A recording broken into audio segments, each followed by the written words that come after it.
We are back with the third and final part of my interview with Hawk Koch. He shares more pearls of wisdom on how having a bar mitzvah at age 50 helped him embrace a name change that transformed his life. Suddenly, people were interested in who he was, not his father, and he began experiencing life in a whole new way. He describes magic time as it relates to producing movies, as well as the impact on real life. An interview you won't want to miss, and a book you won't be able to put down. Don't miss out on all the show segments and hear more incredible stories of my guests on future episodes when you like and subscribe to my YouTube channel and Facebook page, Beth Bell Live. Okay, we're back with Hawk Koch, and we were just about to how you came up with a new name. Is it a rebirth? Well, yes. I have to go back and say, when the rabbi said, what's your Hebrew name? And I said, I don't have a Hebrew name.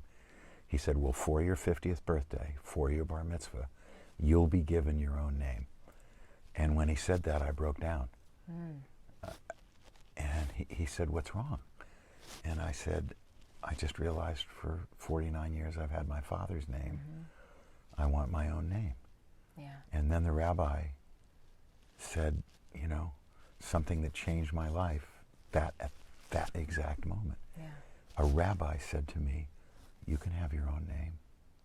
What? Oh, I can do anything I want because it's my life. Yeah. I can change my name. Yeah. And so we talked, did you want to be known as Beth or Molly or Frank or Jerry or whatever? Yeah. No. Well, he said, well, did you ever have a nickname? And my initials were HWK.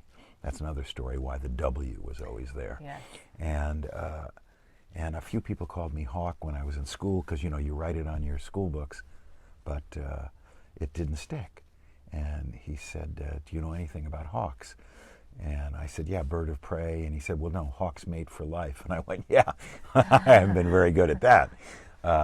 And then he said, they also can see from horizon to horizon, and they can see like a squirrel a half a mile away. Right. Wouldn't it be great if you could see the panoramic of your life and the detail always at the same time?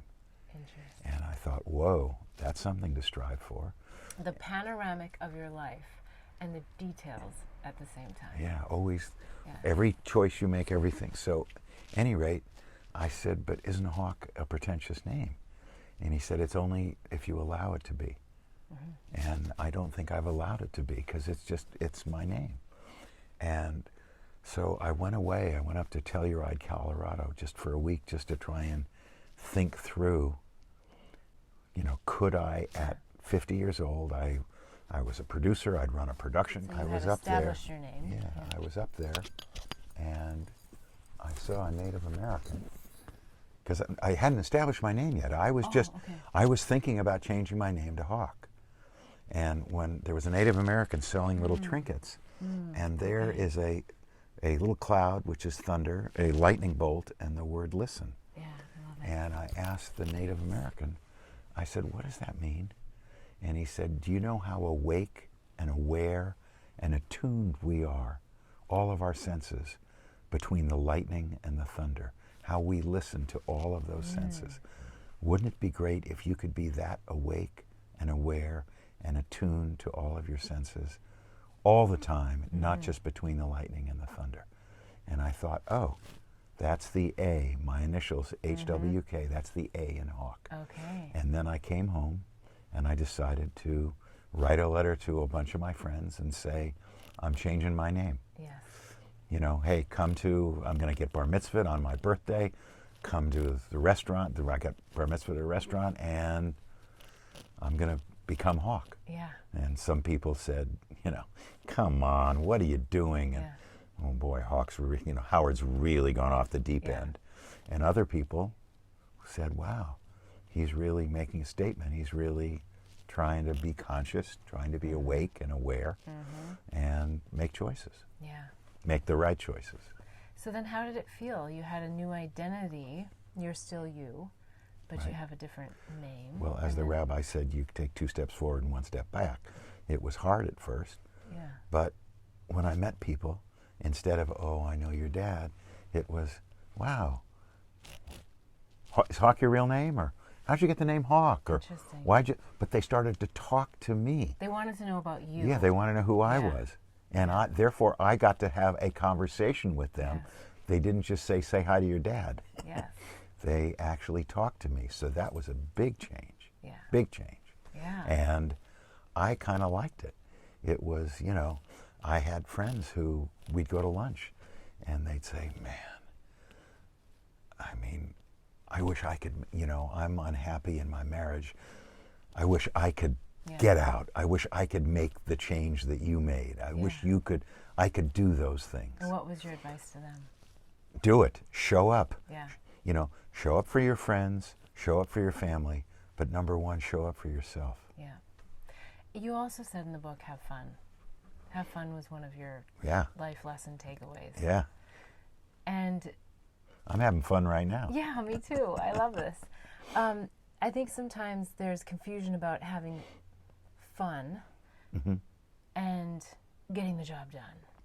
So whether it's the job done in like being alert in a relationship, whether it's getting a movie set done, any pearls of wisdom how to balance the fun? Because I grew up in North Dakota, and you know what? It was work hard, be humble, and I do have a lot of fun. But you look like you do. I do, but I still go back to that, kind of like got to get something done, and that's necessary. But there is that balance. So any pearls of wisdom on that? Have a sense of humor. Yeah. Life is way too short. It goes way too fast. If you're not having fun in what you're doing, find something else to do. Yeah. If you're not having fun in your relationship or you're not having fun at work, man, it goes by too quick. Yeah. I would say do something that matters. Yeah. If matter could be taking care of a child, taking care of your child, doing something for the planet, which you are doing right here. Yeah. I think service is one of the great things for people to do. Yeah. It can be small or big, whatever, but when you're helping someone else or something else, you get a great feeling inside. Yeah. So that's my pearl. I don't know if I got any pearls.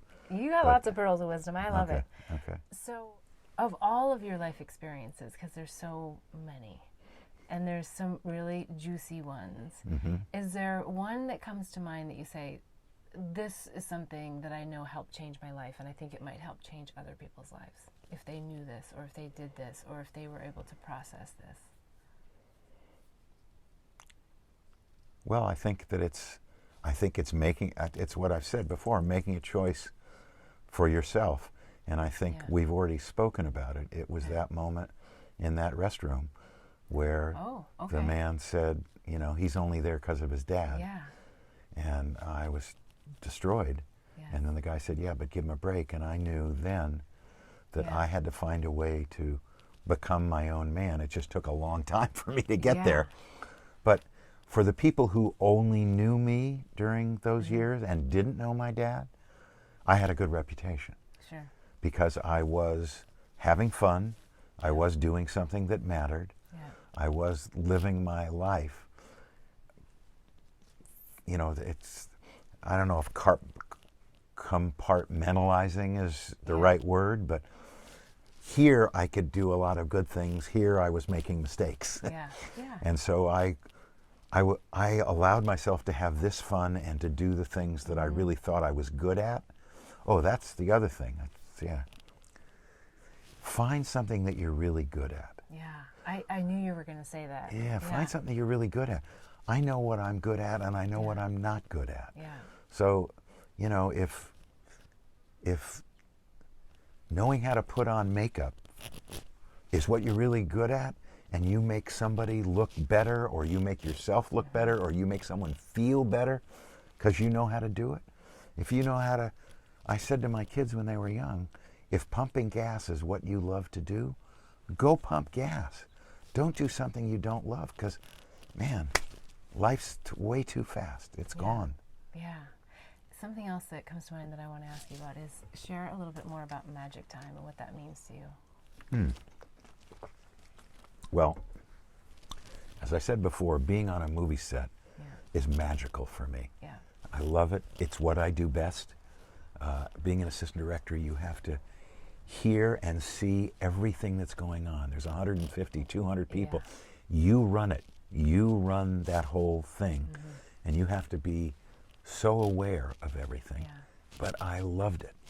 So that was that was right? Yes, and it's magical to be able to do that. And to be on a set and watch a moment where Barbra Streisand and Sidney Pollack, the director on The Way We Were, and you watch Barbara on take one be so true and real life that I thought, oh my God, she is Katie Morosky. She's not Barbra Streisand in this one moment. To watch Polanski know how to... channeling. I mean, it is magic. Right. Yeah. Going into a movie theater with everything I know about how making movies, I am able to compartmentalize and put all that knowledge behind me. And when a movie's good, when a movie's bad, maybe I know all that stuff. But when a movie's good, I'm in it. I'm in that movie with those characters. It isn't Helen Mirren. Right. It isn't, Edward Norton. I'm in the movie. So those are two of the reasons. And the main reason is I was fortunate enough to work with one of the great actors of all time, a man named Jack Lemmon. And Jack Lemmon in 1962 made a movie called The Days of Wine and Roses. And he played an alcoholic, and just before he took a drink, he'd say, "Magic time." And he absconded with that. He used that as his mantra.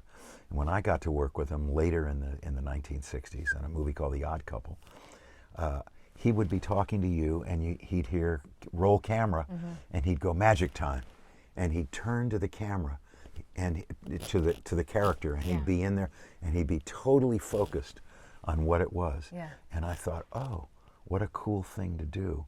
I took that, so that when I was behind the camera and you'd hear roll camera, I didn't say it out loud because I wasn't Jack Lemmon, but I would look at the video screen and think to myself, "Magic time." So I'd say it to myself all the time. And if I had to give a speech or go somewhere and be in front of people, I'd think to myself, "Magic time," and focus on what I was supposed to do. Yeah. I want to share something, and then I'm going to come back to a question that has to do with magic time. So one of the big things behind the Pollinating the Planet with Love campaign and tour is all about shifting chaos to bliss and loneliness to love. Magic time is easy when you're on set. A lot of people leave the set, and sometimes things don't feel so magical, and people feel alone and unheard and unseen and unappreciated. Yeah. It happens a lot. Yes. It doesn't have to just be in Hollywood, but my feeling is, and I'm not a Hollywood person, but my feeling would be is that it could potentially be much deeper, darker, and more difficult to deal with in Hollywood because the magic is so big and so magical that sometimes when you go home, it's not always that same magic. Well, I think, yes. And I think a lot of people, when they, at work, if they're enjoying it, there's a high to it. Yes. There's a stimulation. There's chemistry with what you're doing. But when you go home, and when you go home, and especially if you go home alone to an apartment, you don't have a partner who it's nowhere near as exciting and interesting and intellectually stimulating as whatever your job is, not just in Hollywood, but anywhere. So one has to find a way to bring the magic home. Yeah, to find a way to be in bliss, to enjoy the other part of your life. Yeah. And it took me a long time to do that too, because I made bad choices and I wasn't as happy away from the set as I was on the set. So any pearls of wisdom, how people can... we can solve the world if we come up with all the answers for this. I got them all, right? Okay. Yeah, sure. Pearls of wisdom, how to do it. Love yourself, number one. Yeah. Love yourself. Find things that stimulate you. Show up, show up, show up. Live your dream. Don't just go home and eat a cheeseburger and gain weight and now look what I look like, and I don't like the way I look, and I don't like the way I feel, and I don't like all these. You can change yourself. Be the director of your own play. There you go. Yes. Live your dream. Yes, I love it. Okay, one last thing. We have something called the Pollinating Love Mudra. I may put you way out of your comfort zone, but would you do it with me? Do you want me to do an Om? It takes 20 seconds or less. Okay. It only requires 4 things.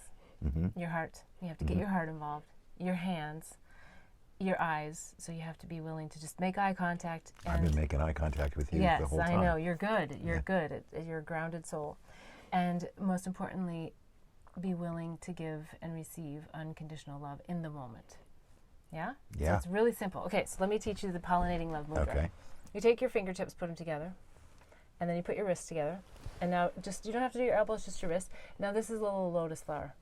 Okay? Very Bali-like, right? Okay, so put the little lotus flower right up to your heart. And then I like to close my eyes just for a second because I like to just visualize, think about someone, something, someplace that brings me peace, joy, love, something that just fills my heart, makes me feel blissful. And when you get it in your heart, I would invite you to just pour a little bit of that into that lotus flower. Just envision the light filling the lotus flower. Sometimes I even see a little ball of light in there, and I can feel the heat between my hands. And when you feel like you have it in there, then open your eyes, and we're going to share it with each other first. So, I love how you do that, but here we're going to open our blossom, our little flower. So middle fingers, yep, you're good, like this, and then we're going to share it out into the world, all the sprinkles of love. Yes, and back to namaste. Namaste. Because if we can... I've been doing yoga for 40 years. Yes, I love it. If we can really get into that inner wisdom and be grounded and share it and connect with others, I think we're pollinating the planet with love. Good for you. Your story, I think, is a great way to help pollinate. Great. You come from a great background with lots of interesting stories and... Live your dream, and you're living it right now. Yes, I we can are. tell. Yes, I am. Yeah, I'm living my dream. You're living your dream. You got a beautiful home, a beautiful wife, beautiful dogs. Everything's great. Okay. Thanks for inviting me on. Yes, thanks for being on the show. And I'm wishing everyone bliss until the next episode so that you too can help in pollinating the planet with love. Thanks for joining in to hear the life journey lessons and pearls of wisdom of me and my guests. Be sure to hear all 3 segments when you subscribe to my YouTube channel and receive reminders to upcoming shows and segments. The full episode is also available at bethbell.me/show. If you found this inspiring, please give this episode a like and a big thumbs up. If you want to hear more, follow me or hit the bell for reminders at Beth Bell Live on Facebook and YouTube. I'd love to have you join the mission of pollinating the planet with love.